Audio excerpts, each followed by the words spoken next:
Hello, kiddos. This is your fairy godmother, Miss Kitty, and this is your story time. Today we're going to read a story called Rosie Protects, the Coded Disc of Phaistos, written by Natalie Petraki. Some very good news.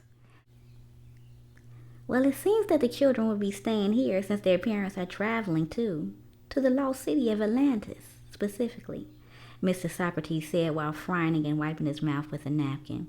He continued, "They have some relatives there as well as friends who invited them to spend the holidays together.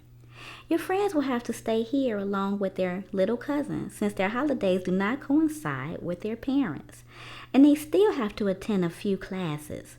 So as soon as they heard about your idea, they felt very happy about it. Since they were looking for somebody to look after the children, I assured them that you would not be alone in any case, and that Margaret would take care of you. Margaret was a lovely lady. She worked in the children's house as a cook." "Yes, indeed. They have some uncles and aunts, and I remember one of Henrietta's aunts who visited here 2 years ago, or was it 3 years ago? What was her name?" Stomatus wondered with a pondering look on his face. "Do you mean Miss Maya?" Rosalind asked. "The lady who had a cute white fur llama? Let me think, was his name, was Adonis, of course. That must be the lady. I was impressed by warm-hearted Adonis. Now that you mention it, I am sure that it was her. I liked her llama a lot too, and I also recall that she was very kind herself. I would say that she was perfect." Their mother, seeing that they were deeply absorbed into their thoughts, interrupted them, and face shining with a smile, she addressed them while placing her hands onto the table. "Come, Rosa, we have lots to do since they have decided to come. Everything must be ready for this evening. We also need to prepare their beds."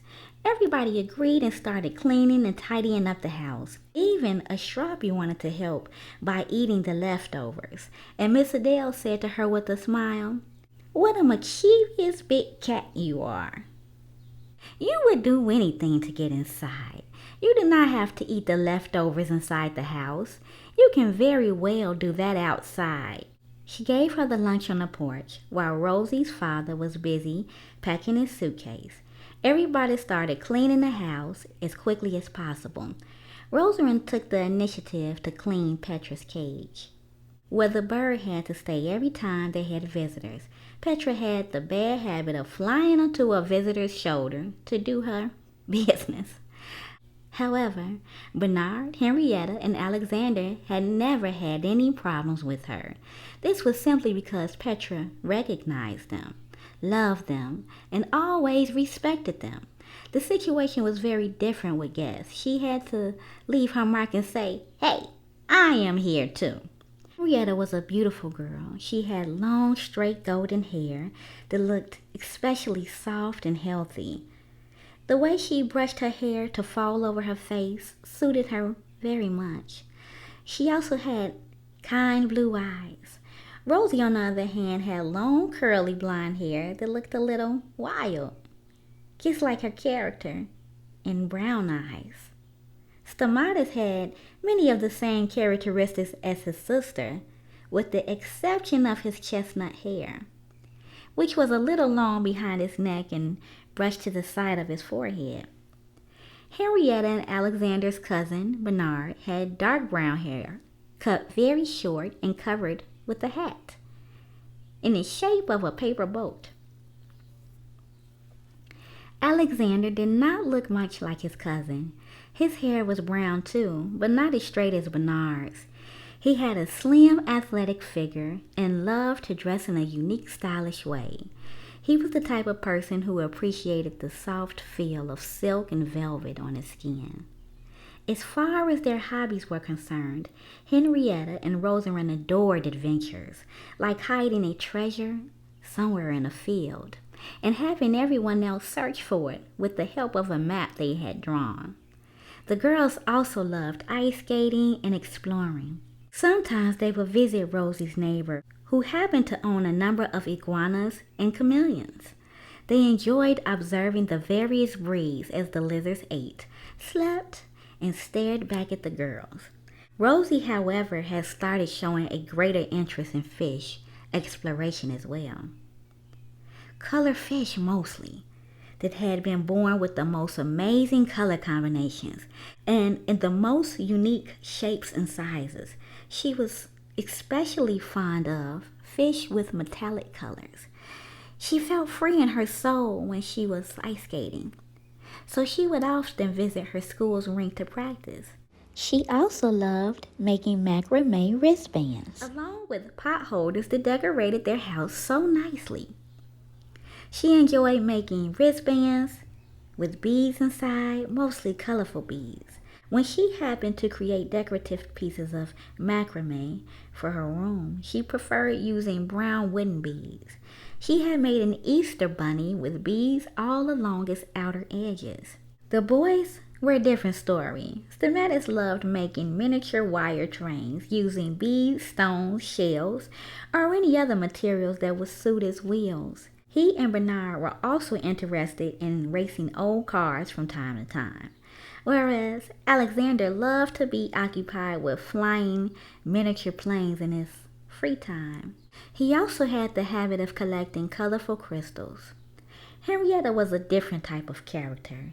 She loved doing other things, and you will see that she will surprise us more and more as the story evolves. Bernard and Alexander also have a very important part to play in their spirit lives. Just wait and see. But let us go back to a few minutes earlier. Stamatis had started tidying up his room, and as soon as Rosalind had completed cleaning Petra's dome-shaped cage, she began helping her mother pick out the most appropriate bed sheets for her friends' beds. The floral lavender sheet for Henrietta, the olive green silk sheet with the top hats and the old card prints were for Alexander, and the sheet with the sugary and chocolatey donuts for Bernard, Rosie said. But where will Robert sleep, Mom? Robert was a very cute penguin who belonged to Bernard.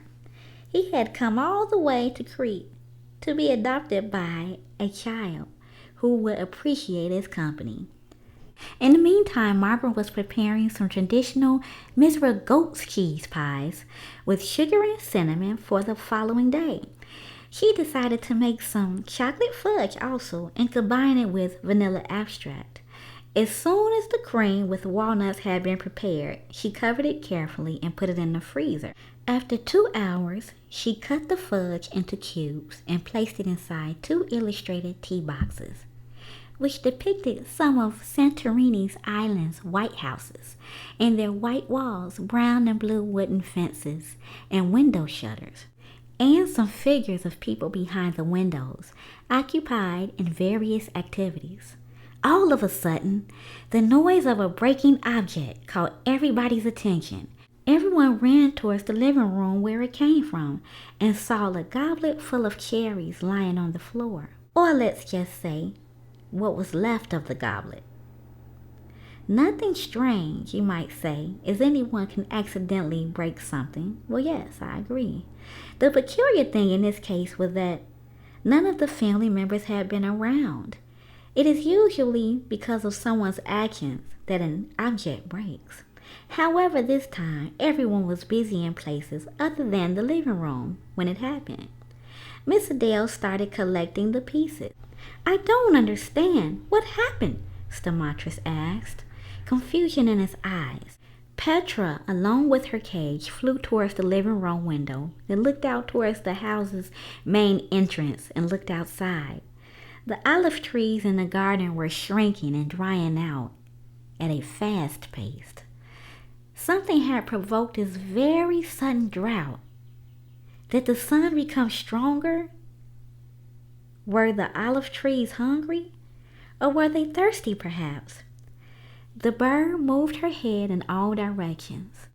The olive trees took on a shriveled appearance, and the leaves had lost their beautiful green-silver color. They were now yellow ochre. So was the sky itself. The whole atmosphere outside looked yellow and sandy as if there was sulfur in the air. The shadow of a human figure with long hair floated quickly past the front yard and disappeared past the dry olive trees. "Police! Police! Police!" She started shouting as soon as she saw the dark intruder. She flew back to the living room's central table along with her cage and hopped around all upset. "Petra, it is not time for games," Stamatis said to her. "Was it you, perhaps, who threw the goblet on the floor?" he asked her. "You do exercise a lot, don't you?" "Police! Police! Police!" Petra replied to her friend. Then she lost her balance on the beam that she was standing on and fell onto her cage's floor. From within the olive trees, somebody was staring at the house's main stairs. Whoever this entity might have been, they saw a Stroppy walking down the stairs. As soon as the African cat reached down the ground, he paused and looked around carefully. He sniffed in the air. He kept walking slowly and steadily. After a few steps, he stopped again and looked around. This time he used both his eyes and his ears in his effort to detect the slightest unusual motion or the slightest unusual sound. He kept looking around. Not the tiniest fall of an olive tree leaf would escape his attention, especially from the spot where he was currently standing. There was absolute silence in the dry garden. Not even the cicadas that sang loudly every summer could be heard. There was hardly a breeze of comforting air either. And then it happened. The entity's eyes aligned with Astropi's eyes. Astropi had found what he was looking for. Without blinking and without taking his eyes off his now discovered target, he started running toward the mysterious entity that had just left his spot. The dark figure with the long hair floated at great speed toward the garden stone wall, which divided the family's premises from the neighbor's olive tree garden. The African cat ran behind as no other cat had ever run. The strange shadow permeated the stone wall and disappeared. Astropi climbed onto the wall and remained on top, moving his tail in an agitated way. He looked along the wall in case the dark figure tried to enter again from another part of the wall within the house. Petra flew into her cage's door and opened it wide. She flapped her wings out of the front door right into the garden, onto an olive tree, and looked around carefully. She did not dare fly past the stone wall, as there was hardly any protection beyond it. Her friends Rosarin and Stamatis had used a visualization technique of a huge white bubble that they had placed around their garden to keep them safe from negative energies and entities. A strong gust of warm wind blew suddenly against the bird and almost threw her off the branch with the hot sparkles it carried. She struggled to find her balance on another branch, but when the olive happened to enter her orange beak by accident, her beak was forced to open so wide that she finally lost her balance and fell onto the ground, with the olive still inside her. The end, kiddos. And that was a chapter from Rosie Protects, The Coded Disc of Phaistos by Natalie Petraki. Thank you, kids, for joining your fairy godmother, Miss Katie, for story time. And I hope you'll join me again for the next story. Ciao for now. I'm looking for